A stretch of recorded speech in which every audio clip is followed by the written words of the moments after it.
Souvent réduites au silence par leur bourreau ou par le poids de la tradition, la plupart des victimes de violences basées sur le genre sont condamnées à vivre dans l'angoisse. Mohamed Koudungou est allé à la rencontre d'une survivante qui a osé briser le silence. Pour des raisons de protection, nous avons décidé de modifier sa voix. Voici son témoignage. Je suis venue d'un apprentissage. C'est pas il m'a fait la cour avant de m'épouser quoi. Il a fait bâche et me prendre. Âgée de 43 ans et mère de 2 enfants, cette dame que nous avons décidé de baptiser Amina pour des raisons de sécurité est tapissière de profession. Mariée de façon mystique d'après ses explications, elle a fait pendant plus d'une décennie l'objet de bastonnades, de menaces de mort et d'injures de la part de son mari. Cerise sur le gâteau, ce dernier a fini par prendre en mariage une des apprenties de son épouse. Excédée par la situation, Amina a décidé depuis février dernier de plier bagages et de vivre retranchée. J'étais dans la maison de mon oncle. Et mon oncle, il avait dit que non, il ne veut pas marier là-bas. Il dit mais il ne veut pas que je vais marier. Comment je vais faire jusqu'à arriver là? Je dis moi-même je ne sais pas. Comment je vais faire jusqu'à retourner chez mon oncle là? C'est pas facile.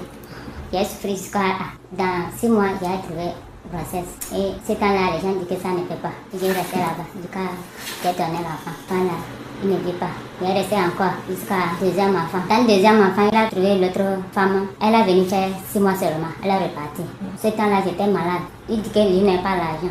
J'ai pris ma machine. Il est parti faire garantie. 3e apprenti, il a pris apprenti là, comme 2e enfant. L'autre femme, quand il est arrivé en même temps là, jusqu'à aujourd'hui, je ne suis pas à l'aise. Elle est arrivée voir que la grossesse de mon enfant, 7 mois. Je n'ai pas accouché, mais il m'a frappé. Quand j'ai accouché 10e jour, il m'a frappé encore. À cause de l'apprenti là. Elle a dit à l'apprenti que si elle vient, il va sortir. Après cet épisode sombre, Amina retrouve peu à peu le sourire aux lèvres grâce à l'intervention de One Stop Center, un centre régional de prise en charge holistique des victimes de violences basées sur le genre à Dapang. Quand elle m'a prescrit les produits, j'ai pris. Avant, comment c'était là, maintenant là, c'est descendu. Dans mon corps, je sentais bien, mais dans son sommeil là, aujourd'hui ça va, demain ça ne va pas.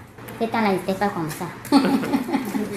Merci de venir la grosse aussi. Des cas similaires à celui de Amina, on en dénombre par dizaines au quotidien à Dapang et la situation risque malheureusement de ne pas aller en s'améliorant avec l'avènement de la crise sécuritaire et son lot de conséquences qu'elle engendre, estime Samban Kangpenandia, formateur en prévention des violences basées sur le genre à plan international. Aujourd'hui, on ne peut pas dire que l'avènement de la crise sécuritaire n'a pas une influence sur les questions de violence basées sur le genre dans nos communautés. D'autant plus qu'avec la crise, nous avons des déplacés qui sont aujourd'hui avec nous, ce qui pose un problème de conflit de culture, ce qui pose même un problème de conflit de religion parfois, ce qui pose des tensions entre familles d'accueil, familles déplacées, mais aussi ce qui accentue les vulnérabilités des différentes communautés, notamment les déplacés qui sont venus, qui n'ont plus rien et qui sont vraiment un facteur de risque. Pour soulager les peines des survivants, l'UNFPA a construit justement One Stop Center à Dapang, un centre de référence qu'elle a confié au ministère togolais de l'Action sociale. Apefa Kono